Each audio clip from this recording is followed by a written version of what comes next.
to another video, where this morning we're at the NEC in Birmingham for the Classic Motor Show, so let's go and have a look around. Okay, so as we're walking into the NEC, one of the first cars that draws my eye is this bright red Ferrari 348TB. This body combines styling cues from the Testarossa along the sides, very familiar. V8 engine in these, 0 to 100 km an hour in about 5.6 seconds. Now, to give an idea of pricing these days, I saw one of these, a TB, online with nearly 48,000 miles. Looked really good on the photos for just under 78,000. Ford Escort Mark 1. Remember those driving about when I was younger, although they didn't look like that. Nice spec. Classic Fiat 500.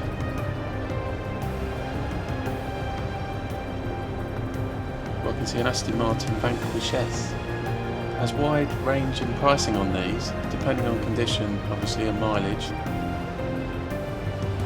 Love this blue and ivory interior, goes really well. I still love the look of these. They've still got an amazing presence when you see them on the road. Not that I see that many. Very nice. Let's carry on walking through.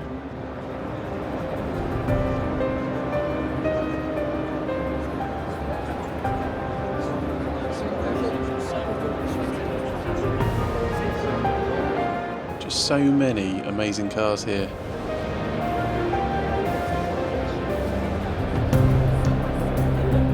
The Aston Martin Owners Club, which I became a member when I brought my 2019 Aston during the summer earlier this year. Now, the club is celebrating their 90th anniversary next year in 2025, so lots going on. I'm actually driving over to Austria in September to hopefully join in whatever the celebrations look like. So please subscribe to see those adventures, you don't want to miss that, lots to look forward to.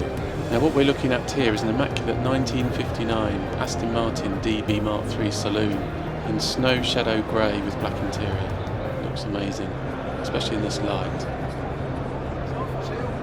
It's starting to get very busy here in the NEC. The iconic DB5, looking as good as ever. Now, this particular car predates the Goldfinger movie car by 22 cars. So it's very likely to have been in production at the same time as the car used in the now famous James Bond film. This particular car was first registered on the 19th of March 1964, originally in platinum silver. It was restored in October 1983 when the colour was changed to silver birch. Great to see it on display here, looks fantastic.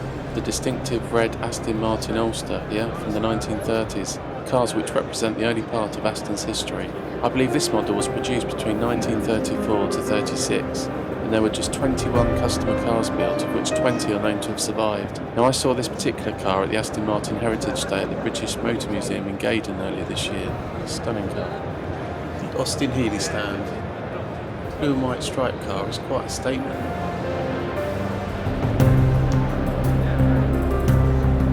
Red interior, which I probably would choose myself. I actually haven't seen it. I think it actually works well. Now, one thing I miss with my 2019 Vantage are proper dials for speed and rev counters, all being replaced by screens and electronic displays, which is all fine and modern, but when you see the old-fashioned dials and switches, I do much prefer them.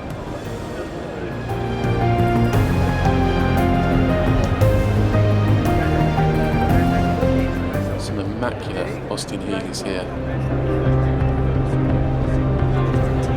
I'm no expert on Austin Healeys, but I've seen two for sale on a particular online platform recently for around 50 to 60,000. But that can obviously soar depending on condition and specification of the car, not to mention its history. Some lovely cars on display on this stand. I think you're going to hear me say that a lot during this visit.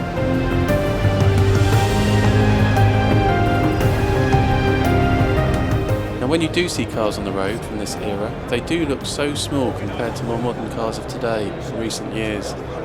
And that can prove challenging when driving in roads across the UK, especially some in Yorkshire where I live, and in many of our coastal and rural areas.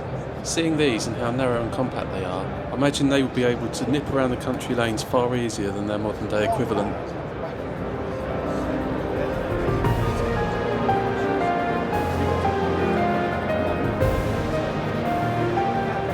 More red interiors, looks good. Now let's take a look around, see what else we can see. He smiles wide. he's the center of attention now, and he feels good about it. And she takes a bow, 'cause she's the center of attention now, and she feels good about it. But I'm avoiding nights every time that I'm out, 'cause it's scary being seen in daylight. Like if they're looking close, then maybe they might see right through me, see right through me. And I don't know why I just can't have it, what everybody seem to take for granted. Wondering if I'm from another planet, somewhere far away. I might as well be on the moon, probably be as confused as any other afternoon, freaking out here in my living room.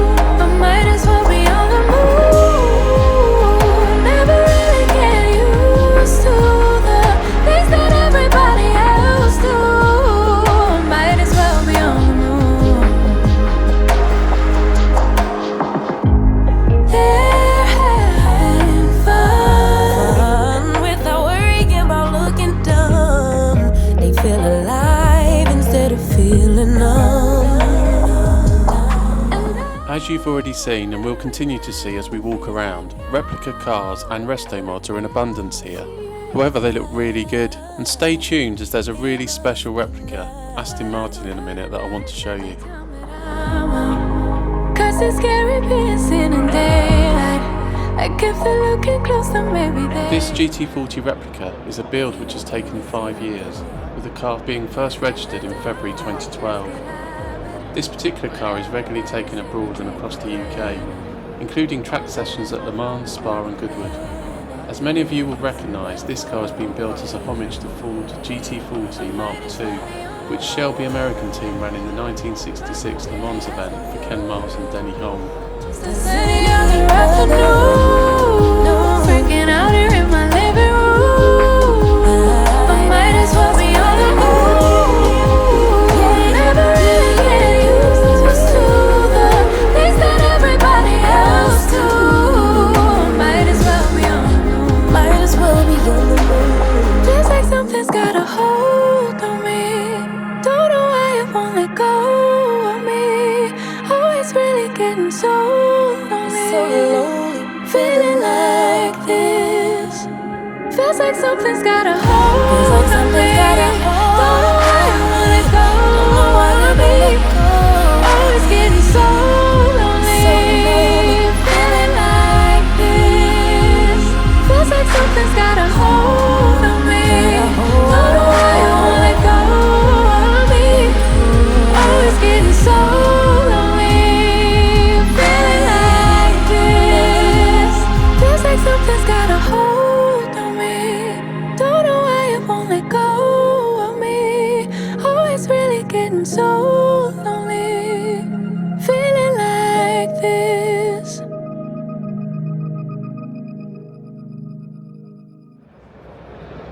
The iconic Lamborghini Bull, which is the centrepiece of the brand's logo and company's founder, Ferruccio Lamborghini, and his passion for bullfighting and his Taurus zodiac sign. Now, as you can see, parked next to this huge bull is Harry Metcalf's, otherwise known as Harry's Garage, Lamborghini Countach, with that familiar jar number plate. Harry must have owned this car for around 15 years now, and regularly films it as he takes it on road trips around Europe and beyond. NEC getting very busy, but there's still lots more to see.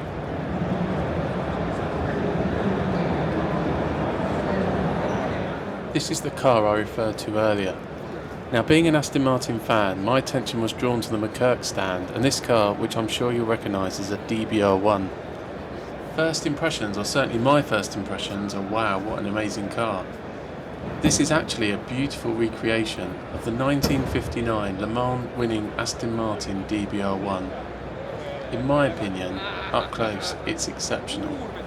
It was built in 2016 by Andrew Saw, I hope I've pronounced that name right, of AS Motorsport, and it's only done 2,775 miles.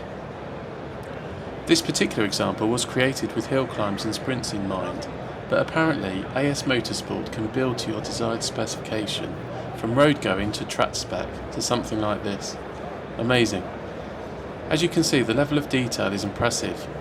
Now if you turned up in this, I doubt anyone would be able to identify that this was a recreation. All looks period, as it would in 1959.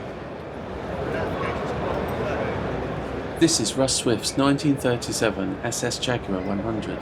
Those who don't know, Russ Swift is a British driver who is known for performing stunts and for precision driving. Swift's career has seen the use of classic minis, which he used to capture 4 British Auto Test Championships and a rally win in Sweden in the early 1980s. This actual Jaguar competed in the 1937 Monte Carlo Rally in the hands of JFC Wellings, who was a friend of Jaguar co-founder William Lyons. It finished 31st overall and 3rd in the post-rally concours. This car was fully restored in 1973, and it had only covered 6,000 miles since. Russ apparently bought this last year and has added another 1,500 miles to that total, which is great to know it's being used and enjoyed. But let's continue and have a look around and see what else is on display.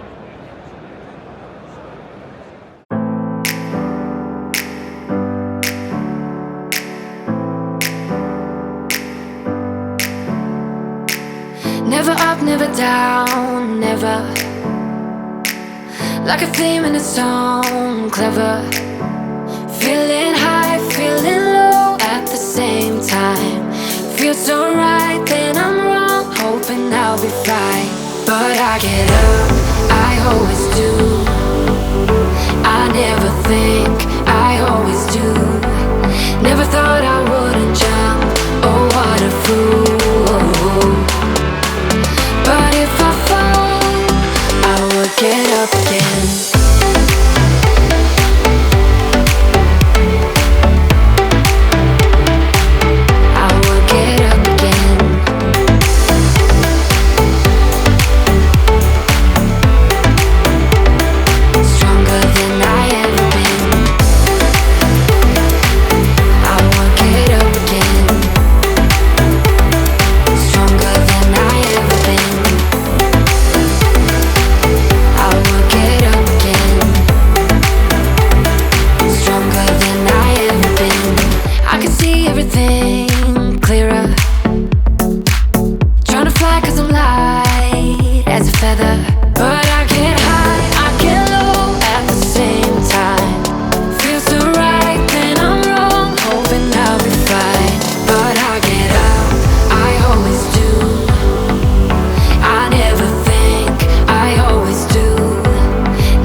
Show you this Porsche Carrera GT in this lovely green paint, which sparkles in this light. The Carrera GT was manufactured by Porsche from 2004 to 2006, producing 1,270.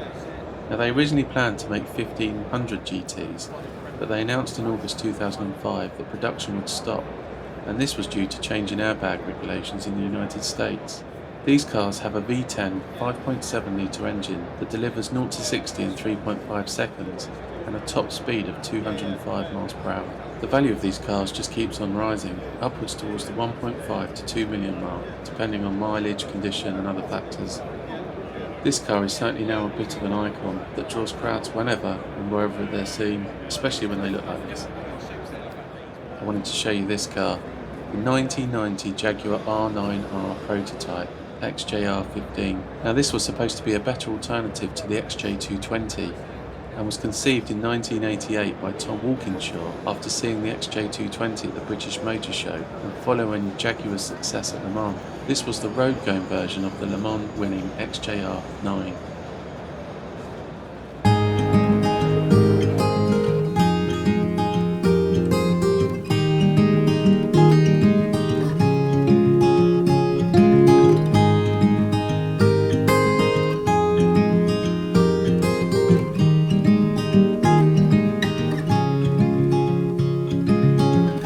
Another rainy afternoon, I don't know what I'm to do. I just miss you more than anything.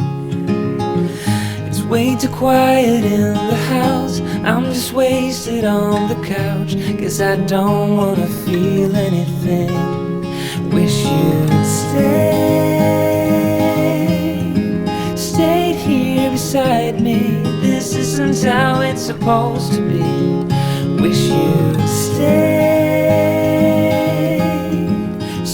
here right with me. I can't shake that feeling that we said goodbye too soon.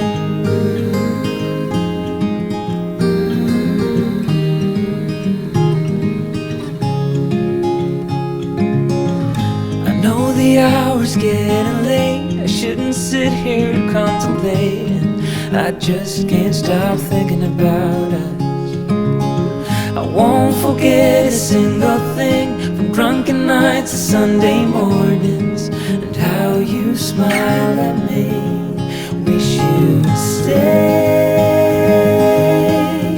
stayed here beside me. This isn't how it's supposed to be. Wish you'd stayed here right with me. I can't shake that feeling that we said goodbye too soon.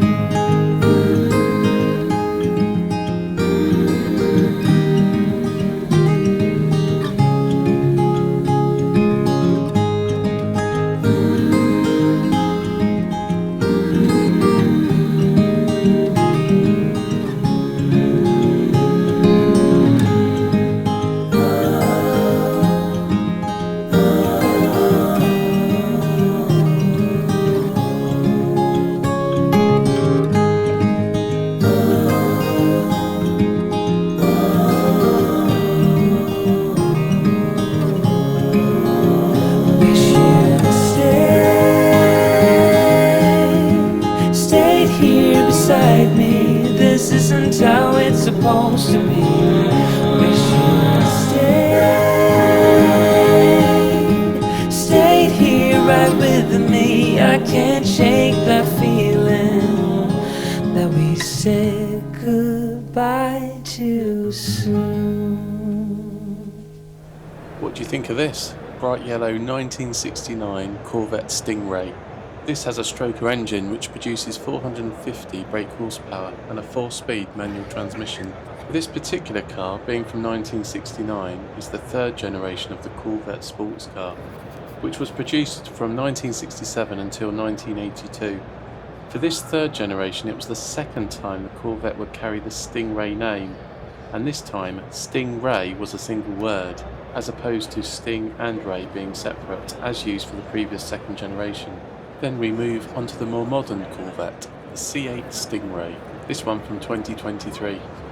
This was the first mid-engine Corvette and has a 6.2 litre V8 engine, producing 495 brake horsepower, 0 to 60 in 2.9 seconds with a top speed of 194 miles per hour.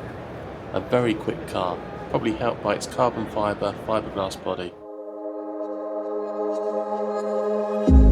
He smiles wide, 'cause he's the center of attention now, and he feels good about it. And she takes a bow, 'cause she's the center of attention now, and she feels good about it. But I'm avoiding eyes every time that I'm out, 'cause it's scary being seen in daylight. Like if they're looking close, then maybe they might. Some lovely minis here. They look so cute and so small in this day and age. But actually it's not these that I wanted to show you. It's a mini over here, which is very distinctive. What do you think of this? Green and gold, number 8, rig speed mini. Being around 6'3", I expect I would struggle to fit in this. It looks amazing. I love the wide wheel arches and the colour combination, looks really good. What do you think of this Mini? I think it's quite a looker. In fact, let me know what you think and what's your favourite car that's featured in this video. I'd love to know. I'm being honest, mine is, no surprise, an Aston Martin. It's the Snow Shadow Grey DB5 that was featured near the beginning of the video. But what's yours? A huge transporter here. If you have your own car collection or race team, you can hire this and transport your cars all over the world. Just imagine doing that. Right, my final sights of the show to a piece of music coming next. And see if you can spot the miniature Austin Healey in the next few shots. Imagine that as a small child. Hours of fun. I hope you enjoyed this video. Thanks for watching, and I'll see you on the next one.